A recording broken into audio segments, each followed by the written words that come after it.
menurut catatan semua pihak hadir, putusan nomor 13 garing PHP titik kot garing datar 19 garing 2020 demi keadilan berdasarkan ketuhanan yang Maha Esa. Mahkamah Konstitusi Republik Indonesia yang mengadili pada tingkat pertama dan terakhir menjatuhkan putusan dalam perkara perselisihan hasil pemilihan wali kota dan wakil wali kota Tidore, Kepulauan Provinsi Maluku Utara tahun 2020 yang diajukan oleh 1. Salahuddin Adrias, 2. Muhammad Jabir Taha. Berdasarkan surat kuasa khusus nomor 08 dan seterusnya tertanggal 15 Desember 2020 memberi kuasa kepada Rizaldi Limpas SH, selanjutnya disebut sebagai pemohon terhadap Komisi Pemilihan Umum Kota Tidore Kepulauan.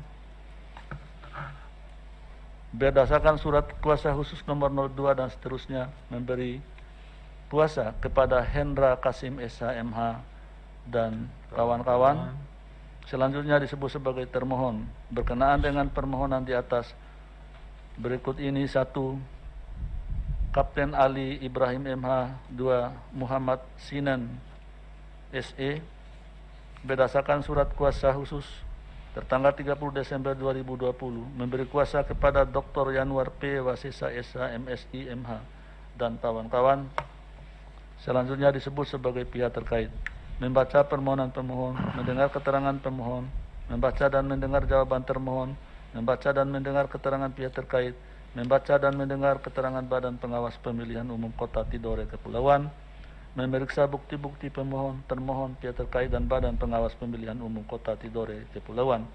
Duduk perkara dan seterusnya dianggap dibacakan.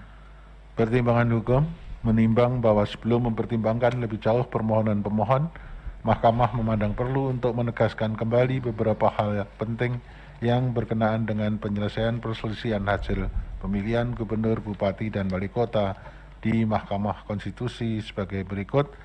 1, 2, 3 dianggap dibacakan. 4. Bahwa namun demikian Mahkamah hanya akan mempertimbangkan keberlakuan ketentuan pasal 158 Undang-Undang Nomor 10 Tahun 2016 secara kasuistis. Kewenangan Mahkamah dalam eksepsi 3.2, 3.4 dianggap telah 3.3 dianggap telah dibacakan. 3.4 menimbang bahwa berdasarkan uraian pertimbangan tersebut di atas dengan merujuk pada ketentuan pasal 157 ayat 3 dan ayat 4 Undang-Undang Nomor 10 Tahun 2016, maka Mahkamah berwenang mengadili permohonan pemohon aku. Oleh karenanya eksepsi termohon dan eksepsi pihak terkait berkenaan dengan kewenangan Mahkamah tidak beralasan menurut hukum. Tenggang waktu pengajuan permohonan 3.5 dianggap telah dibacakan. 3.6 menimbang bahwa permohonan pemohon diajukan di kepanitraan Mahkamah pada hari Kamis tanggal 17 Desember tahun 2020 pada pukul 21.57 WIB berdasarkan akta pengajuan permohonan pemohon nomor 113 dan seterusnya tahun 2020, sehingga permohonan pemohon diajukan masih dalam tenggang waktu pengajuan permohonan yang ditentukan peraturan perundangan. Kedudukan hukum pemohon dalam eksepsi menimbang bahwa sebelum Mahkamah mempertimbangkan lebih lanjut permohonan akuo berkenaan dengan eksepsi termohon dan eksepsi pihak terkait mengenai kedudukan hukum pemohon yang pada pokoknya menyatakan bahwa pemohon tidak memiliki kedudukan hukum untuk mengajukan permohonan akuo karena tidak memenuhi ketentuan pasal 158 Undang-Undang Nomor 10 Tahun 2016, Mahkamah terlebih dahulu akan mempertimbangkan 1.2 dianggap dibacakan. Bahwa terhadap dua hal tersebut, Mahkamah mempertimbangkan sebagai berikut. 3.8, 3.9 dianggap telah dibacakan. 3.9.2 bahwa jumlah perbedaan perolehan suara antara pemohon dengan pasangan calon peraih suara terbanyak adalah paling banyak 2% dari total suara sah dalam pemilihan wali kota dan wakil wali kota Kota Tidore Kepulauan tahun 2020 atau 2% dari 65.123 suara atau berjumlah 1.003 suara. Berdasarkan hal tersebut, perolehan suara pemohon adalah 19.552 suara, sedangkan perolehan suara pihak terkait atau pasangan calon peraih suara terbanyak adalah 29.320 suara, sehingga selisih perolehan suara antara pihak terkait dan pemohon adalah 9.768 suara atau sama dengan 15%. Dengan demikian, selisih perolehan suara pemohon dengan peraih suara terbanyak adalah melebihi persentase sebagaimana dipersyaratkan dalam pasal 158 ayat 2 huruf A Undang-Undang Nomor 10 Tahun 2016. Berkenaan dengan tidak terpenuhinya ketentuan pasal 158 ayat 2 huruf A Undang-Undang 10 2016 di atas, pemohon pada pokoknya mendalilkan telah terjadi indikasi penyalahgunaan APBD Kota Tidore Kepulauan tahun 2020 oleh pasangan calon nomor urut 2 dalam bentuk pengalian dana APBD ke dalam dana insentif daerah. Pasangan calon nomor urut 2 atau pihak terkait telah menggunakan jabatan dan kewenangannya untuk mengkoordinir perangkat SKPD dan perangkat desa untuk memenangkan pemilu kada Kota Tidore. Selain itu, pemohon juga mendalilkan bahwa KPU Kota Tidore Kepulauan dalam pleno penetapan rekapitulasi hasil penghitungan perolehan suara hasil pemilihan wali kota dan wakil wali kota Kota Tidore Kepulauan tahun 2020 di tingkat KPU tidak menghadirkan bukti. Untuk mendukung dalil-dalil tersebut, pemohon mengajukan bukti yang diberi tanda bukti P1 sampai dengan P33. Bahwa setelah mahkamah mendengar dan membaca secara seksama bantahan termohon, keterangan pihak terkait, keterangan Bawaslu Kota Tidore serta memeriksa alat-alat bukti yang diajukan oleh para pihak, bukti termohon T1 sampai dengan T10, bukti pihak terkait PT1 sampai dengan PT10 dan bukti Bawaslu PK1 sampai dengan PK6 dan fakta yang terungkap dalam persidangan, mahkamah berpendapat sebagai berikut. 1, 2, 3, 4 dianggap telah dibacakan.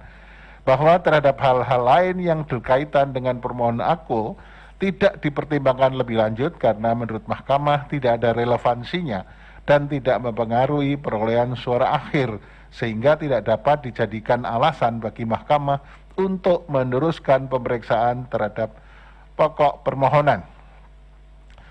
Bahwa berdasarkan seluruh pertimbangan hukum mengenai pelanggaran pemilu di atas yang terkait dengan keterpenuhan ketentuan pasal 158 ayat 2 huruf A Undang-Undang 10 2016, mahkamah tidak memiliki keyakinan bahwa dalil pemohon demikian berpengaruh pada keterpenuhan syarat pasal 158 ayat 2 huruf A Undang-Undang AKO. Oleh karena itu, mahkamah tidak mendapat keyakinan yang cukup untuk melanjutkan pemeriksaan perkara AKO ke tahap selanjutnya. Menimbang bahwa berdasarkan pertimbangan hukum di atas, mahkamah berpendapat, meskipun permohonan yang diajukan pemohon adalah kewenangan mahkamah, permohonan diajukan masih dalam tenggang waktu pengajuan permohonan dan pemohon adalah pasangan calon wali kota dan wakil wali kota dalam pemilihan wali kota dan wakil wali kota Kota Tidore Kepulauan tahun 2020, namun pemohon tidak memenuhi ketentuan pengajuan permohonan sebagaimana dimaksud dalam pasal 158 ayat 2 Undang-Undang Nomor 10 Tahun 2016. Dengan demikian, menurut mahkamah, eksepsi termohon dan eksepsi pihak terkait bahwa pemohon tidak memiliki kedudukan hukum adalah beralasan menurut hukum. Menimbang bahwa oleh karena eksepsi termohon dan eksepsi pihak terkait mengenai kedudukan hukum pemohon beralasan menurut hukum, maka eksepsi lain dari termohon dan pihak terkait serta pokok permohonan tidak dipertimbangkan. Konklusi, berdasarkan penilaian atas fakta dan hukum sebagaimana diuraikan di atas, mahkamah berkesimpulan: 1. Eksepsi termohon dan eksepsi pihak terkait mengenai kewenangan mahkamah tidak beralasan menurut hukum. 2. Mahkamah berwenang mengadili permohonan aku. 3. permohonan pemohon diajukan masih dalam tenggang waktu yang ditentukan peraturan perundang-undangan. 4. Eksepsi termohon dan eksepsi pihak terkait mengenai kedudukan hukum pemohon beralasan menurut hukum. 5. Pemohon tidak memiliki kedudukan hukum untuk mengajukan permohonan akuo. 6. Eksepsi lain dari termohon dan pihak terkait serta pokok permohonan tidak dipertimbangkan. Berdasarkan Undang-Undang Nomor 24 Tahun 2003 tentang Mahkamah Konstitusi dan seterusnya, amar putusan mengadili dalam eksepsi. 1. Menyatakan eksepsi termohon dan pihak terkait berkenaan dengan kedudukan hukum pemohon beralasan menurut hukum. 2. Menyatakan pemohon tidak memiliki kedudukan hukum. Dalam pokok permohonan, menyatakan permohonan pemohon tidak dapat diterima. Demikian diputus dalam rapat permusyawaratan hakim oleh 9 hakim konstitusi, yaitu Anwar Usman selaku ketua merangkap anggota, Aswanto, Arif Hidayat, Manahan MP Sitompul, Saldi Isra, Wahiduddin Adams, Eni Nurbaningsi, Suhartoyo, dan Daniel Yusmi P. Foe, masing-masing sebagai anggota pada hari Rabu tanggal 10 bulan Februari tahun 2021 dan diucapkan dalam sidang pleno Mahkamah Konstitusi terbuka untuk umum pada hari Senin tanggal 15 bulan Februari tahun 2021 selesai diucapkan pada pukul 18:22 WIB oleh 9 hakim konstitusi tersebut di atas dengan dibantu oleh Eri Satria Pamungkas sebagai panitera pengganti dan dihadiri oleh pemohon atau kuasa hukumnya, termohon atau kuasa hukumnya, dan pihak terkait atau kuasa hukumnya tanpa dihadiri oleh Bawaslu. Pengucapan putusan dan ketetapan telah selesai. Perlu disampaikan bahwa salinan putusan yang telah diucapkan akan disampaikan kepada para pihak setelah sidang ini ditutup melalui email. Adapun salinan fisik berupa berkas putusan akan dikirimkan kepada para pihak paling lambat 3 hari kerja setelah sidang pengucapan putusan.